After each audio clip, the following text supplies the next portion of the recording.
Welcome to Real Clear Politics for Tuesday, November 4th. I'm Andrew Walworth, and joining me are RCP President and co-founder Tom Bevan and Washington Bureau Chief Carl Cannon. So, gentlemen, it is Election Day, and it's also the first day we're appearing on our new home on Sirius XM, the Megyn Kelly channel. That's channel 111. So today we're here at 2 p.m. Eastern, but tomorrow and for this foreseeable future, we will be live at 11 a.m. Eastern, 5 days a week, Monday through Friday. You can still find the show on YouTube and on Spotify, Apple, and all your favorite podcast platforms. So let's start today's show in California, where Carl is today. It's a big day out there because Prop 50 is on the ballot, which is, of course, Governor Gavin Newsom's response to the Republicans' redistricting in Texas. Carl, passage looks good. And here's what Nancy Pelosi said yesterday about why she thinks Prop 50 is important. But I want to thank him for his leadership. Because when Texas did what Texas did, people said, oh, we can't do that. Two no's don't make a right. It isn't two no's. It's self-defense for our democracy. Yeah. So, Carl, what does this mean for California? What does it mean for Gavin Newsom and his political future? Well, Newsom's going to get a big win out of this, and it depends how cynical voters are. Democrats are going to love it, Andy. And I've been out here. I came out here and I was so happy to leave Virginia. So I've lived in two states basically most of my life. Went to school in Colorado, but in California and Virginia mostly. And in Virginia, you couldn't watch a baseball game or a football game or the news or the weather without this barrage of hateful ads, all of them, between Abigail Spanberger and Winston Earl Sears, just this really nasty, negative ads and all the same ads over again. I thought, oh, I'll go to California. It'll be nice. I forgot Prop 50. So it's wall to wall Prop 50. But what's different here, Andy and Tom, is that it's only one side. I'm just not seeing any ads on the other side. And there's a barrage with this Orwellian logic that you heard from Nancy Pelosi. What Texas did was terrible. So now we have to do it to defend democracy. So a state with 5.7 million registered Republicans is going to have, if the Democrats get their way, 4 or 5, and another, 3 or 4 or 5 million who vote Republican are going to have 4 or 5 seats. So they're going to have as many Republican seats as exist in neighboring Arizona, which has like 1.5 million registered Republicans, or maybe 2. So it's this hardball politics. This is the last nail in the coffin of Tip O'Neill's great dictum: all politics is local. Now all politics is national, and so we get ads here. Tom Steyer has one. I think he's paying for it himself. He literally said, we can stick it to Trump. That's the message of Prop 50. This, lousy government thing that negates, something that a reform that had happened. But also Jasmine Crockett is on the air. I don't know who in California wants to hear from her, but and of course Alexandria Ocasio-Cortez and Liz Warren. And then there are all this litany of people saying how they're defending democracy and the Republicans are rigging elections. And then the last one is Gavin Newsom comes on and says, vote for Prop 50. So I think this thing's going to it's going to be huge. It's going to be 60% or more. And Gavin Newsom he's going to own that.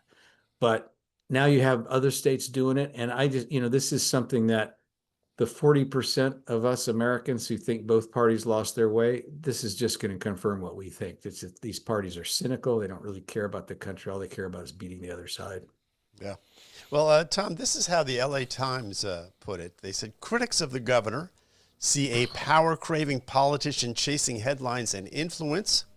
Supporters say this is classic Newsom: confident, risk-tolerant, and willing to stand alone when he believes he's right. So two different views there, but how do you see it? Well, we talked about this before. I mean, when he announced this, it was not popular initially, but Democrats have done a very good job of activating their base, spending millions of dollars to run the kind of ads that Carl's been talking about, and really moving the needle on this in fairly short order to get it to a point where it looks like it's a fait accompli, that it's going to pass today. And look, it's not good for democracy that this is where we are. And you can argue, well, Republicans in Texas started this, but as Sean Trendy has pointed out, Democrats have been sort of maximizing whenever they've had a chance to gerrymander and really pursue this maximalist strategy. They've been much more aggressive in doing that than Republicans have been. And so, this is the new normal. We're going to see more of this across the country, and Democrats are going to end up on the short side of this. I mean, California may end up negating what Texas did, but overall, Republicans, if they go all the way, they have more opportunities and more seats to pick up through gerrymandering than Democrats do. And so this is I think it might be a short-term win for the party and for Gavin Newsom, but in the overall war, I think it's a lost battle. Yeah. Well, Andy, in your state, they're talking, what is it? Is the delegation 7-1 or 8-1? I can't remember in Maryland. 7-1. 7-1 Democrats in a state that recently elected a 2-term Republican governor. It's, 52% Democrats, registered Democrats, maybe 30-something registered Republicans. So it's a Democratic leaning state. But now Wes Moore, the governor, has appointed a commission. They're going to try and figure out how to get rid of that one Republican. So they're disenfranchising every Republican in the state, something Massachusetts already did. And, this new Senator, Angela Alsabrook, says, we're doing this to be fair. Wes Moore says, we're doing this to be fair. You wonder how these people can say this with a straight face. It is so cynical and so bad for democracy. And they say they're doing it to save democracy. And I guess my question is, Andy, speak to Maryland, because when does this start backfiring on Democrats? Well, yes. Okay, so Maryland's first district is represented by Andy Harris. He represents the Eastern Shore. It's a very red. He's your congressman. Country. He's my congressman. You've interviewed him on the show. He's been on the show. He is the sole Republican in the entire delegation, obviously.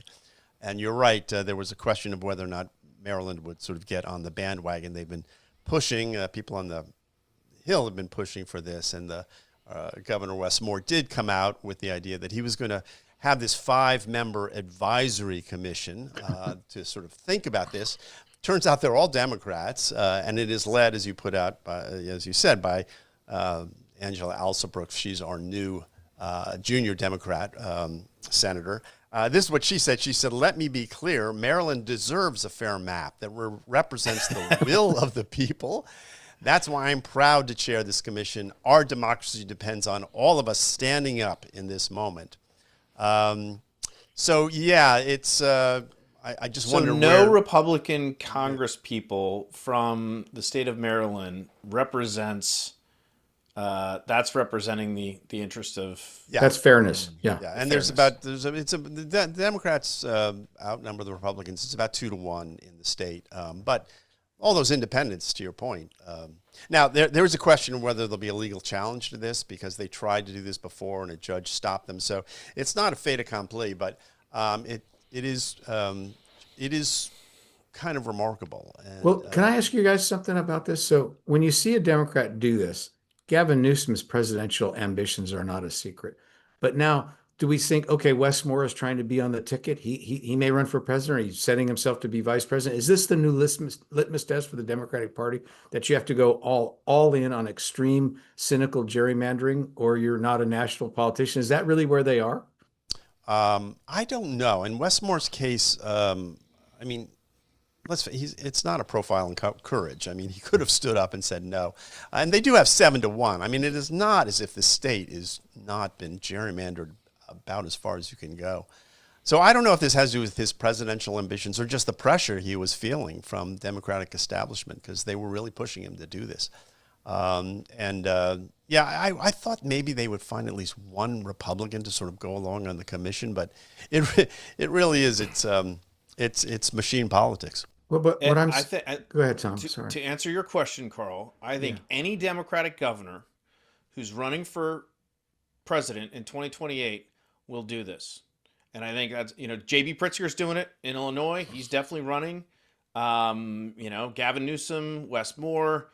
I mean, maybe the only one is like Andy Beshear in Kentucky, who's running as a moderate. He might buck the trend and say, listen, I'm more in favor of sort of a moderate stance on this and not to retaliate. But certainly anybody who's running you know, in the left lane of the Democratic Party is going to be, who is a governor and who has the opportunity to do this, is going to do it. Let me ask you one follow-up on that, Tom, because this is why couldn't Wes Moore say something like this?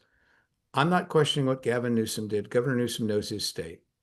And I don't like what happened in Texas, but I know my state of Maryland. And we already have maps that, if anything, lean in our favor as Democrats. We're not going to follow, we're not going to do the nasty things that Texas did. We still believe all Marylanders should have a voice in Congress. Wouldn't that make him look good? Wouldn't that be a profile in courage? Wouldn't that actually help him in the long run? Or am I being It would naive? help him.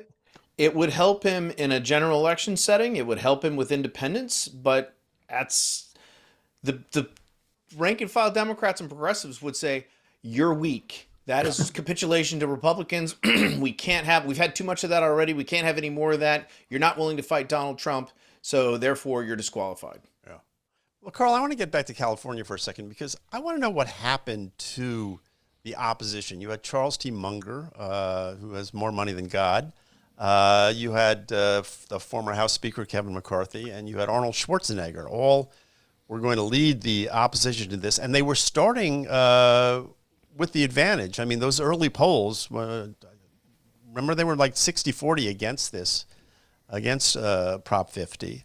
But it never really materialized, and it's just been a steamroller, it seems to me. And, you know. Let me answer that, because Susan Crabtree's, and who lives out here also and is our national political correspondent, has written about this. We talked to her about it on the show you did, Andy. She points out that the opposition never really coalesced. They never really had a leader. They never had enough money, and then they had mixed messages, and all that's true.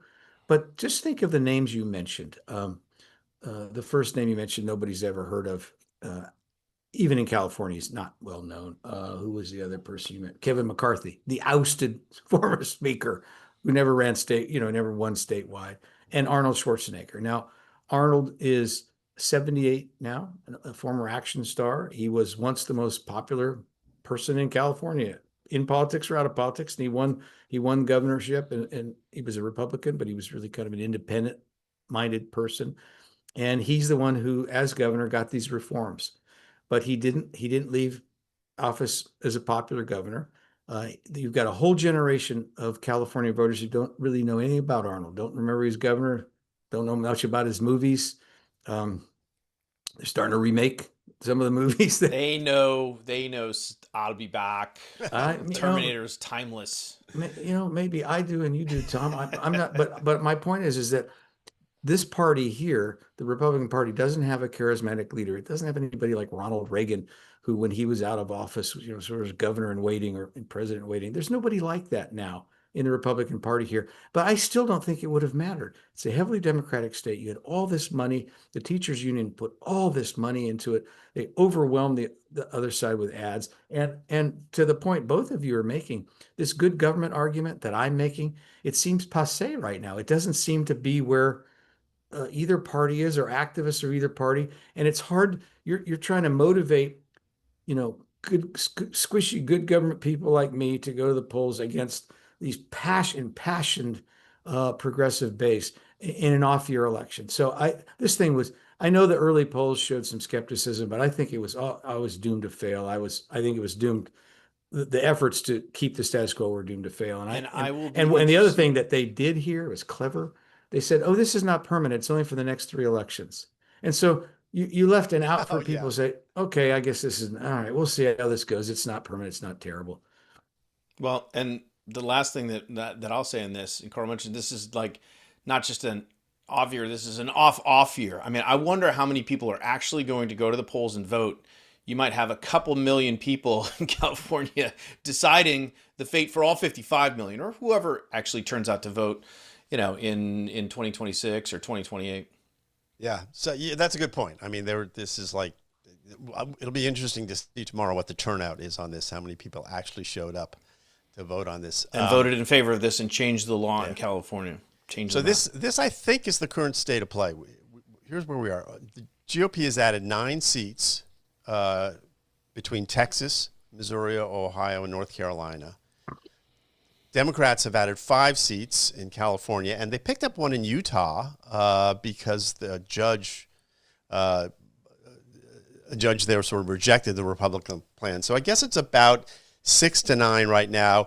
We'll be talking about this in the future because we're going to keep an eye and see who actually can add more seats. I think Sean Trendy says. Well, and Andy, real quick, 10-second point. Right. All these seats are not spoken for yet. I mean, there's going to be elections. There'll be 1 or 2 that's an aberration where they carved out a Republican district and Republican didn't make it, or vice versa. So it's not an exact science. It's pretty close, but it's not. You still have to have the elections. If it's not an exact science, it's only because they haven't really dialed it in, and they will. And they'll probably use AI to do it. So we'll be back in just a minute. You're listening to Real Clear Politics on Sirius XM. I'm Andy Walworth. I'm here with Carl and Tom. Don't go away. Let's pause for a moment and talk about what's happening beyond the headlines. While the stock market gets the spotlight, there's a quieter shift that's happening with real implications. Central banks are building gold reserves. The global demand for hard assets is rising, and policymakers here at home are laying the groundwork for major economic changes. American Alternative Assets is staying ahead of that curve. Their new report is called Gold's Next Move, and it shows you how to protect your savings using a gold IRA and why now is a strategic moment to act. You will also get their wealth preservation guide, and you can learn how to claim up to $10,000 in free silver. Visit TomLovesGold.com or call 855-450-GOLD. That's TomLovesGold.com or 855-450-4653. Do it today. Welcome back to Real Clear Politics on Sirius XM. I'm Andrew Walworth. I'm here with Tom Bevan and Carl Cannon. Almost a record. The Senate has now tied the record for the longest government shutdown in history. It's been 35 days. This matches the duration of the one back in 2018. And here's Senate leaders John Thune and Chuck Schumer on the state of play right now. And after 5 weeks, Mr. President, the victims of the Democrat shutdown are starting to pile up. Military families have turned to food banks in significant numbers. And they're not the only ones. Food banks in this area and around the country have seen an influx of federal workers who are missing paychecks due to the shutdown. And what is Donald Trump doing in the middle of all this, this horrible sticker shock crisis that people are just feeling so awful about? Well, if you watched Donald Trump this weekend on 60 Minutes, you saw a president utterly dismissive of the pain his policies have caused working people. So, Tom, doesn't look like there's a lot of hope in the Senate. There is some movement in the House. You have these 4 House lawmakers, 2 Republicans, 2 Democrats, who released this statement of principles yesterday for what they see as a compromise. It's an extension on the Obamacare subsidies. It includes a 2-year sunset plan for the subsidies and an income tax cap for eligibility. That's one way out of this mess, but is there another way, or are we stuck here for another week? Well, the House is kind of irrelevant. I mean, this is down to the Senate trying to, if Democrats in the House can't convince Democrats in the Senate to vote to open the government, then nothing's going to happen. I mean, this is, this idea that it's Donald Trump's fault, it's the Republicans' fault. I mean, Trump was on 60 Minutes and basically said, look, Chuck Schumer's a kamikaze pilot. Democrats have kept the government closed, and they want to try and blame it on Trump, and they're having some success at that. And so they're continuing on this strategy. Meanwhile, Trump says, look, I'm not going to be extorted. Republicans don't feel like these are provisions from the ACA that Democrats passed. They sunsetted them. And now they want to come back and basically say, no, we're not opening the government until you give us these things back. And Republicans think that's absurd. And so we have a hostage situation that has gone on for 6 weeks now. It is going to set a record. We all said, last week, well, after the election, something might happen. And there are some indications. We're starting to get a sense that the logjam, the impasse might break in the short term, but we'll see how We'll see how these elections turn out and what happens in the next 24 or 48 hours, because it is starting to reach a point where it does feel like it has ratcheted up. The pressure has finally ratcheted up to the point where I think both sides are feeling some pain and some discomfort and would like to see this thing, some sort of resolution. Yeah. Carl, how does this logjam get broken, do you think? Well, it's hard for me to see how it gets broken because the Democrats are not giving an inch. When Republicans did this, Elizabeth Warren said that they were holding hostages. They're holding the government hostage. That word Tom just used. Now the Democrats are doing it, but they won't own up to what they're doing, and they just have this PR battle. And there's some evidence they're winning it, but I wonder how long that's going to last. Elizabeth Warren said this morning, the Democrats the Trump and the Republicans are using children, hungry children, as a bargaining chip. But that's not exactly what's happening. What's happening is the Democrats closed the government. 13,000 air traffic controllers are reporting to work without being paid. Certain Justice Department lawyers, my son is not being paid. The mortgages are starting to come due. 35 days, you have a mortgage due. Most Americans do. You have rent due. The food stamps has run out. And the Democrats did this because they care about these other priorities, the ones you're talking about, Anne, mainly the subsidies for the Affordable Care Act. But if you're making people go hungry, so because you're fighting for their health insurance, at some point you think the Democrats will say, all right, well, what can we do? How can we move in your direction? No, I haven't seen any of that so far. And you talk about these two Democrats in the House, but as Tom pointed out, you need senators. You need how many Democratic senators voted to open the government? Tom, 2 or 3, right? 3, I think. Yeah. So you need 5 Democratic senators to tell Chuck Schumer, I know you're worried about a primary challenge from AOC, but I've got people we got people in our state who need food stamps. I got federal employees. Some of them are with the military. They need to be paid. We need to quit this game of chicken. So far, you haven't seen that. Yeah, but just to back to this compromise, and I realize it's coming from the House, and the House is, as you point out, they don't really have a say here. But it seems to me someone's got to come up with some sort of fig leaf in order to allow the Democratic senators vote, and they need what to save face, to save face. There's got to be something, and maybe they get the CR, but they get like a pledge that they're going to pursue this kind of compromise. They've already been offered the pledge. It hasn't worked. They don't believe the pledge. They don't trust each other. I mean, there's no, they're not willing to do that, or they haven't been willing to do it for 6 weeks. Okay, well, Tom, that leads us back to the other option, which is the nuclear option, which again, we've been talking about this for a couple of days, and I bought the idea last week that there was no way we'd ever get rid of the filibuster, that the senators would. I'm coming around on that. I'm beginning to think that maybe we will do that. And Trump posted last night, he said Republicans are more likely to lose the midterms if they don't eliminate the filibuster.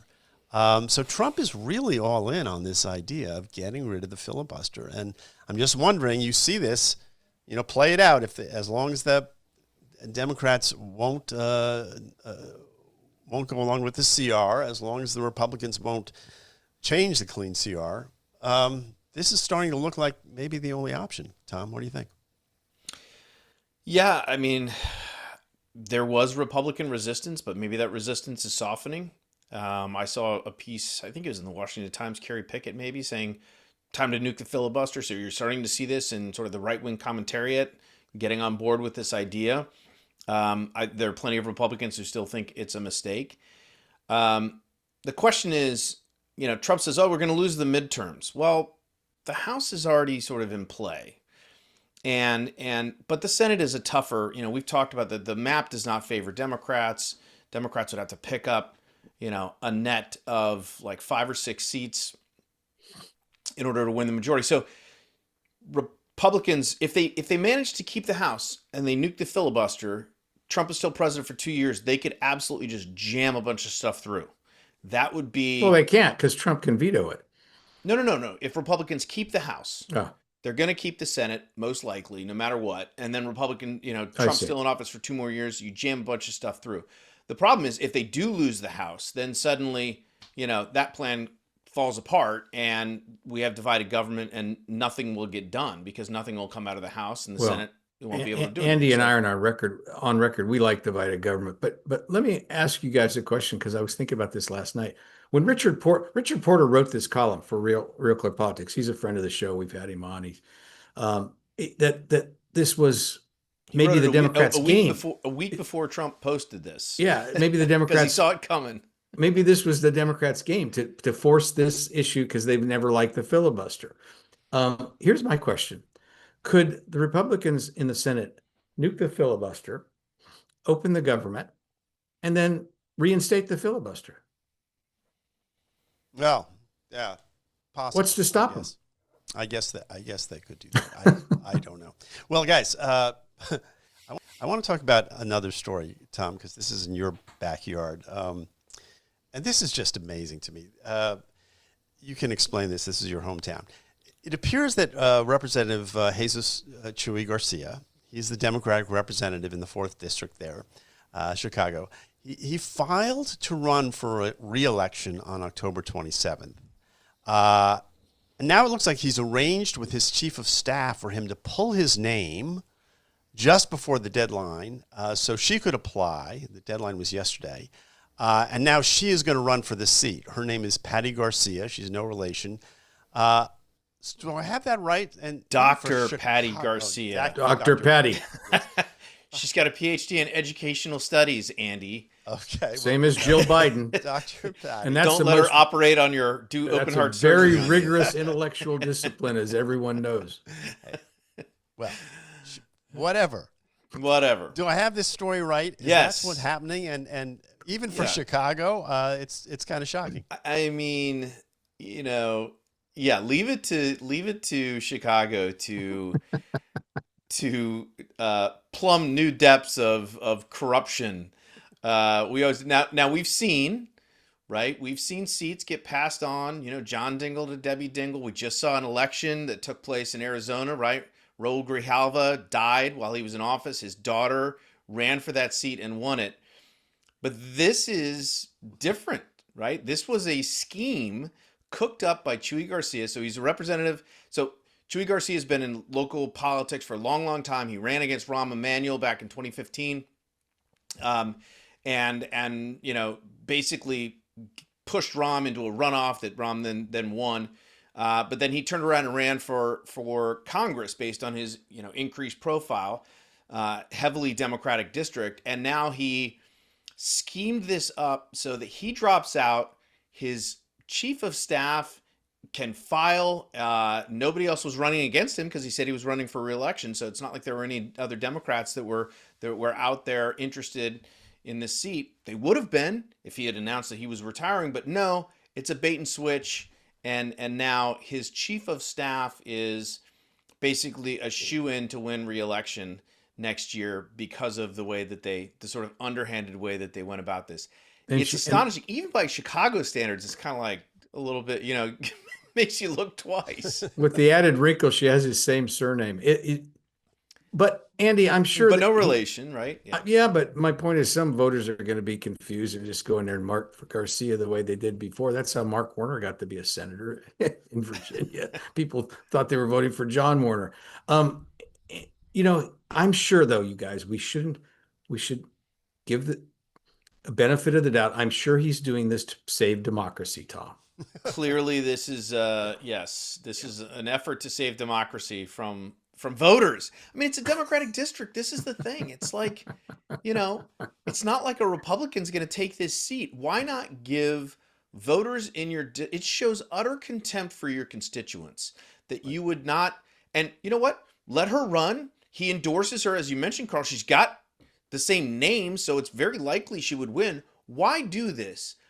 I mean, unless you just hate your voters so much or don't trust them, or you just want the system to work the way you want it to work, and all those niceties about going to the ballot box. We don't need those things. Yeah, and it's ridiculous. Well, it's interesting. I mean, she is the chief of staff, not a blood relation. So it is kind of, why would you do this for your your chief of staff? That's the other question that raises. I mean, Right. Well, that's an interesting question. Maybe we'll get some more reporting on that. right. Well, Liz Wink, Smith, wink. yeah, Moving Liz forward.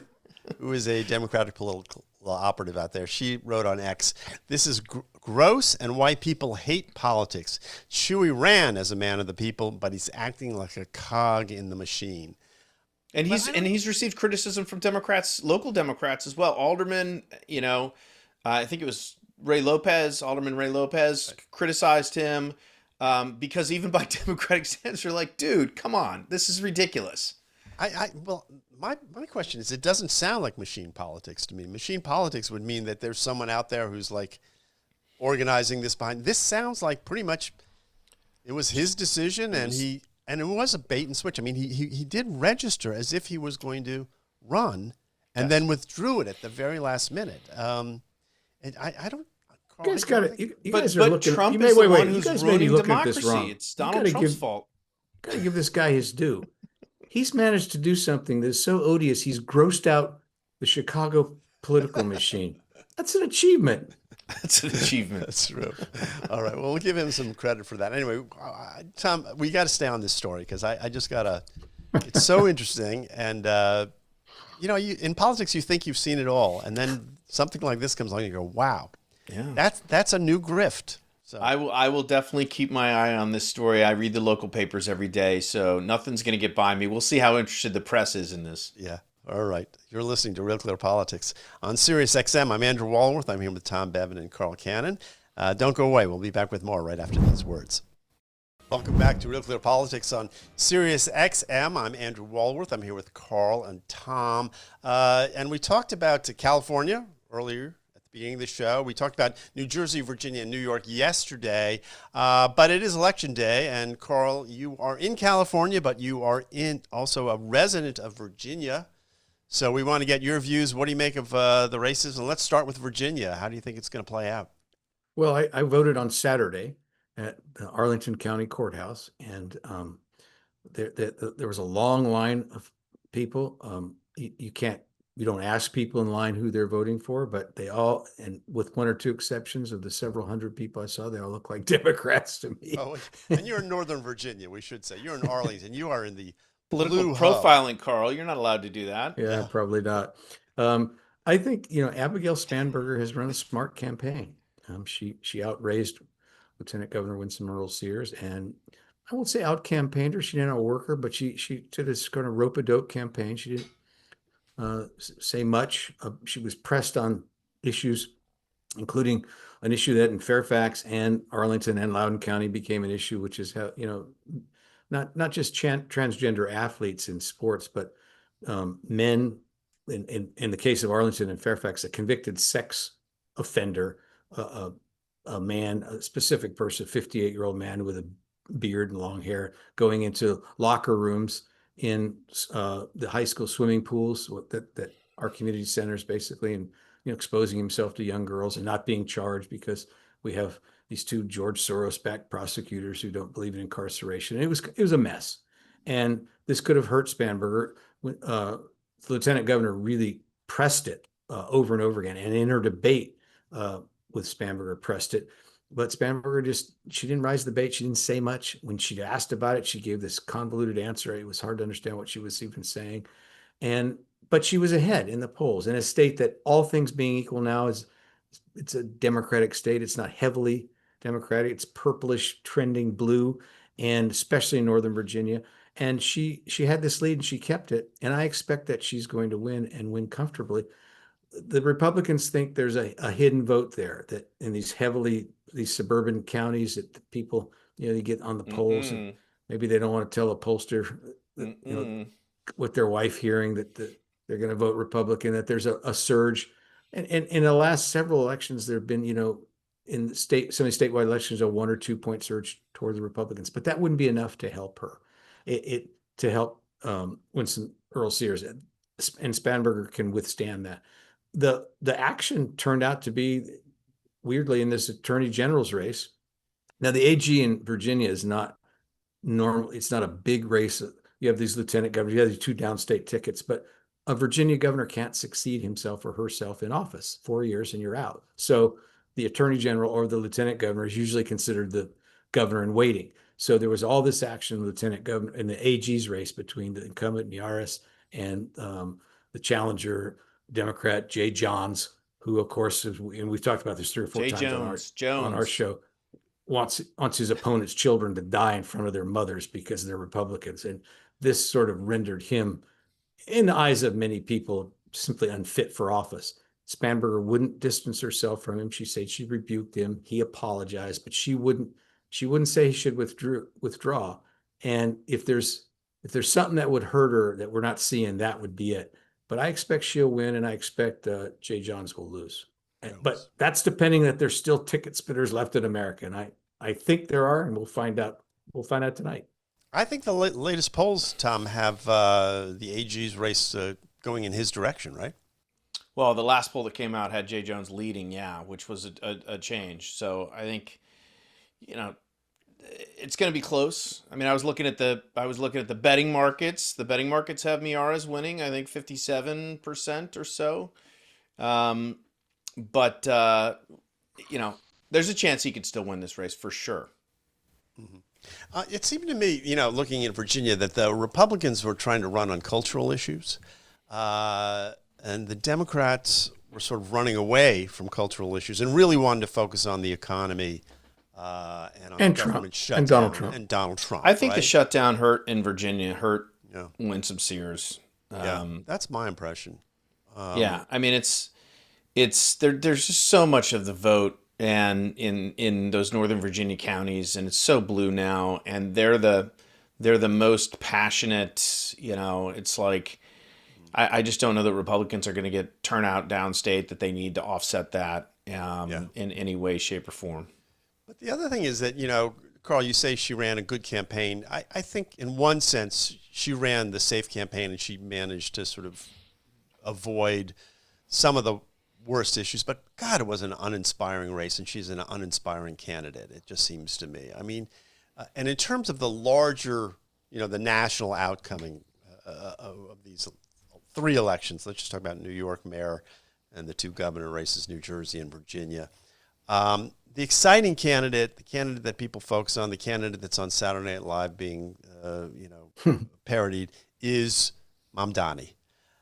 The 2 women candidates, they just seem sort of uninspired and sort of business as usual, and both of them are going to win, but not by the margins that maybe the Democrats had hoped. And I wonder what that says about where the energy is in the party going forward, because if these sort of 2 very accomplished, 2 veterans, people who you think would fit their states well, don't do as well as people thought, and he does so well. What does that say? Yeah, I don't see it that way, Andy. If in politics you win, you win. If Spanberger is elected governor, she's the first female governor in the history of the Commonwealth, and it's going to be exciting. Democrats are going to be stoked. So in New Jersey, I think that thing's up in the air. I'm curious who Tom thinks is going to win, but Mikey Sherrill wins and Spanberger wins and Prop 50 wins. Democrats whatever happens in New York, it's going to be a Democrat. It's going to be Andrew Cuomo or Mamdani, almost certainly Mamdani. Democrats they're going to come out of this on Wednesday and they say, we won everything. We rule. This was a referendum on Donald Trump, and the American people have had enough of him and enough of Republican intransigence. And the Democrats, this thing where the Democratic Party is in the dumps, that's going to turn out to be a 10-month story. Tom, you see it that way? Yeah, I think if Democrats sweep all these races, absolutely the narrative is going to flip, and it's going to be the Democrats are surging, and all of this. I mean, that's kind of what happened. I mean, think back to 2008. Barack Obama gets elected, and Time Magazine is writing stories about Republicans being a rump party and going the way of the Whigs, and they'll be they'll be extinct. And 10 months later, Republicans win in Virginia, like overwhelmingly. And suddenly, the narrative was Republicans are back. And it was the beginning of the Tea Party and the 2010 elections. Republicans ran wild. So yeah, these things, these kinds of elections can be hinge points for parties in terms of changing the narrative and changing the because up until now it has been pretty grim for Democrats in terms of we talked about the autopsy or whatever the report that came out a couple of weeks ago saying that Republicans are too weak and woke. Well, if they win all these races tomorrow, maybe that they won't be seen that way. And certainly, as they head into 2026, they have a very good chance of retaking the House. And if they're able to do that, then suddenly, we're on to 2028. And I fully expect that to be a very robust race, both on the Democratic side and in a general election setting against, J.D. Vance or whomever. And so, yeah, I think this could be a moment where Democrats are now. If Jack Ciattarelli wins and he's perfectly within he's perfectly within that range of an upsets, then the narrative is complicated a little bit, and Republicans will be able to say, "Look at this, we won in a blue state, and Democrats aren't well liked, and oh, by the way, look at that." Look at that communist in New York City, right? Well, but if Jack Ciattarelli wins in New Jersey, let's go back to your point, Andy. Because he's a charismatic guy who's run a good campaign, win or lose. He's maximized his vote. And if he pulls this out, I think one of the narratives will be, okay, maybe Trumpism is wearing out, but it'll also be candidates matter. And if you have an inspired candidate, to the point you were making, that makes all the difference. Yeah. No, I think it's worth keeping an eye on that New Jersey race. I think that's. Well, you don't have to worry about it for much longer. That's true. We'll know. Just a couple hours. Yeah. And we'll be back here tomorrow to talk about it more. And we will, should say, tomorrow we'll be here at 11 o'clock in the morning. So we'll be live. Are you worried, Andy, yes. Tom? Are you guys worried we're going to go live? I live in fear. Yes, I wake up in the middle of the night. Live Cold radio. sweats. We did it. I'll remind you, we did it at the convention. That's true. But let's talk about one more story, and that's the fact that Dick Cheney has passed. He's the former vice president. He was 84 years old. He will be remembered as one of the prime architects of President George W. Bush's Iraq War and of the War on Terror following 9/11. Carl, he was one of the most influential vice presidents in American history. He was a leader in the Republican Party, but he also ended up casting his last presidential vote for the Democrat, Kamala Harris. So, Carl, how should we be thinking about Dick Cheney on today? Carl's got a mental Rolodex of Dick Cheney stories here. Right. He's going through. Yeah, he's gonna pull out his best one. Well, I'm going to pull out one because it's relevant to what you said, Andy. Let's leave aside that his daughter, Liz Cheney, basically feuded with the Trump wing with MAGA world, and so I think Dick Cheney was, I don't think he wanted Kamala Harris to be president. He didn't want Trump to be president. Blood is thicker than water. Let's set that aside. But the point about being the most influential vice president, I had lunch with him in the White House when he was his first year in office, and my father was there. My father, Luke Cannon, covered Dick Cheney when he was is this pre or post Deputy White House 9/11, Chief of Carl? Staff, and it covered some of his campaigns in Wyoming. I covered one of Cheney's campaigns in Wyoming. We both knew him well. And I was working for National Journal then. I was writing a story about the evolution of the vice presidency, which was famously a nothing job. And presidents didn't have anything to do with their vice presidents. That began to change really with Walter Mondale, who's not remembered for that. And it was an evolution. But I was working on that story at the time. So I said to him, so when it's where I was in my research, I said, when Harry Truman became president, he'd spoken twice in his life to Franklin Roosevelt alone.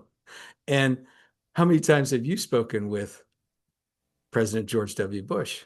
And Cheney reached into his pocket and pulled out this piece of paper, like his schedule. And he said, 1, 2, 3, 4, 5, 6, 7 times today. That's what he said. And that's when you realize how influential he was. For people who thought the Iraq War was a terrible mistake, the wrong response to 9/11, Dick Cheney's reputation took a hit. I personally wasn't in favor of that invasion. I was covering the White House. I didn't express my views like that. But what happened during that period of time, and it's an interesting thing that I'd like to reflect on. I'm curious what your thoughts are. I thought it was at that time we stopped just questioning politicians' judgments and questioning their motives. And so when Cheney made this help push, he was one of the voices. I mean, George W. Bush was president. Cheney didn't do this alone. But when he became, they began called neocons, and then, warmongers and other things. And I knew Cheney well enough. I never questioned his heart. I never questioned his motivations, but you can question their judgment. And it doesn't seem to me like that we make that distinction anymore. That politics has become so filled with just vitriol and sort of hateful rhetoric that if somebody does something we think is wrong, we immediately think that they're evil. And that's to me when this became sort of a dominant feature of public life in Washington. I don't know. I will say this. I remember those days pretty well. And I think we sort of sometimes have rose-colored glasses when we look back. People hated Dick Cheney on the left in a way that was vitriolic, and I do remember that. So I'm not sure that Andy, I don't think that's right. When he was in the House, he was very conservative. He was in leadership, and he negotiated personally with Democrats. That's when he was in. He had friends who were Democrats. Yeah, right. Okay. He was very conservative. Right. But Washington didn't work then the way it worked now. And I think we're missing something. And the other thing is the press turned on Dick Cheney, but when he was in the House and when he was in the White House the first time, he was liked by reporters. He was invited to speak at the Gridiron. That was when he always returned your phone calls. He respected reporters. He knew what the press was supposed to be doing. I think we're missing something that we used to have that we don't have, that we need in American politics in our 35th and our second 35-day shutdown since Dick Cheney left the scene. All right. Tom, Dick Cheney, what do you think? Well, he was a hugely influential vice president, and that's one of the reasons that George W. Bush picked him. If you remember, he was, didn't have a lot of foreign policy experience, and Dick Cheney was sort of, you don't want to say the adult in the room, but he certainly, and then after 9/11, obviously, Dick Cheney exerted a tremendous influence. I mean, the irony is, he was hated by the left while he was in office. But since Trump came on the scene and there's been this reevaluation of, spreading democracy abroad and doing nation building and all of that in the Republican Party, he's become hated by a lot of MAGA folks and Republicans. And they returned that favor by, as Carl said, Liz Cheney leading the charge to, impeach Trump and the J6 Commission and end up, voting for and supporting and endorsing Kamala Harris. I mean, so he leaves the scene, and again, very influential, whether you like him or not. But at the end of the day, he was hated on the left, and in many ways, he was hated on the right. Yeah, maybe that's a good thing. Anyway, I will say just two things about him. One, I'm always struck by how long he was in public life. I mean, he was the chief of staff for Gerald Ford, and he was in the House before that. I mean, he was in Washington for a long time. At the highest levels, yeah. Yeah, and I also, I did know him slightly because he was a fellow at AEI when I had an office there when I was producing a television show. And I will say this, his wife, Lynn Cheney, was so lovely, and the two of them together, it was really a sort of, they were salt and pepper. They were, but they were great together. And anyway, do we have time for one? No, we don't. We don't. All right. We're like right up against it there. So I want to thank you guys, Carl Cannon, Tom Bevan. I'm Andrew Walworth. Thank you for joining us, and we will be back here tomorrow on the Megyn Kelly channel again. See you then at 11 o'clock.